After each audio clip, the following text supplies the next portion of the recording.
Blessed and happy Sunday to all of you, my dear friends, my dear brothers and sisters, my dear good people of God, faithful followers of the Daily Gospel Reflection with Father Jack, my dear kababayans. Today is March 23rd, 2025, and today is the third Sunday of Lent, Year C.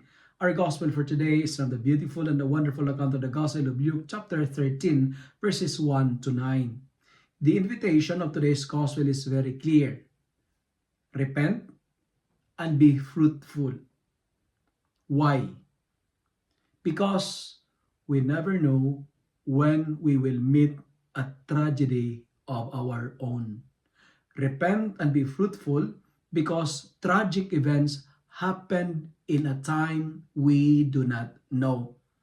The Gospel mentions two unfortunate incidents. First, Galileans who were killed by Pilate as they offered sacrifices, and 18 people who were killed when the tower of Siloam fell on them.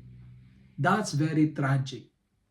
And Jewish people, they believe that unfortunate events happened like calamities, like accidents, like failures, like sickness, like sufferings as a result of sins.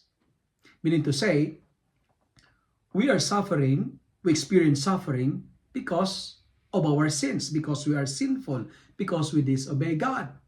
We are not successful because we are sinful. We live a miserable life because we disobey the Lord. We have bad days because we make wrong choices. We suffer not because God is harsh, not because God is cruel, but because we do things not pleasing to God. Suffice it to say, it is our sins that destroy us, not the Lord. It is our sins that makes our life miserable. Putting the context of the world nowadays, there is a problem of inflation, there is experience of war in some other countries, there are calamities, tragic events happen not because God is cruel, but because we disobey the Lord. And what's the good news? Repentance will save us. Our generation is evil, but we can save our generation by turning to the Lord, by transforming the way we live. Repentance will change the mind of God. Repentance is our shield and our weapon from destruction. Repentance can save our wicked generation.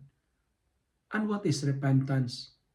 Repentance is turning to the Lord. Repentance is reconciling with God, to reconcile with God. It is a statement of regrets and a vivid sign of remorse because of hurting God. And you made a promise to change and not to repeat the same mistakes again. Because human as we are, we have this recidivistic attitude. Recidivism means we hate it but we keep doing it. That's why the challenge is to repent. Because if we repent, God will give us another chance. He will give us the second chance to better our life. The gospel for today used the parable of a fruitless fig tree to remind us that God is very patient with our mistakes. He is patient with our progress. And God is like a gardener. And the gardener said, because you are not fruitful, I'll give you a chance. I'll give you one more year. Meaning to say, you deserve another chance even though you are fruitless. But the friends, you deserve another chance. You deserve a second chance. What we need to be fruitful, because God is giving us the chance to produce fruit. Three things.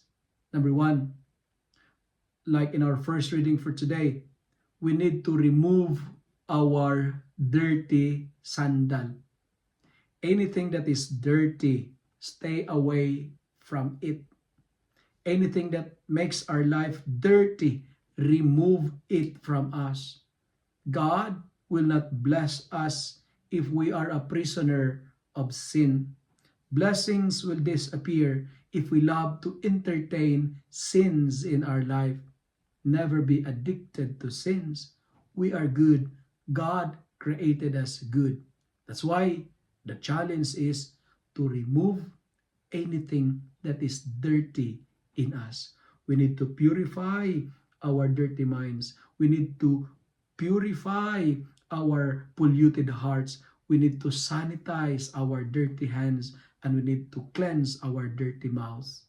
Remove anything that is dirty in us because our body is the temple of God. And second way is, in order to be fruitful, never desire anything that is evil. Because when we desire anything that is evil, we will be destroyed. Like the gardener, be patient and never complain if others are fruitless or others are very slow or in their progress. And finally, in order to be fruitful, we need to put manure in our life. We need to fertilize our life. And there are three important fertilizers in this season of Lent. And what are those? Let our fertilizers be called prayers, almsgiving, and fasting. Because prayer, almsgiving, and fasting, these are our remedies to our sins. These are our antidote to sins. My dear friends, let me end my reflection by saying, God is very patient with us. And every day, God give us the chance to better our life. You deserve a second chance.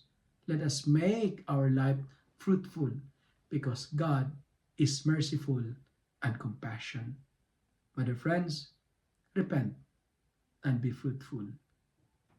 If you love and like this reflection, kindly share it with your friends, share it with your family, make the Word of God viral so that many will be blessed. Amen.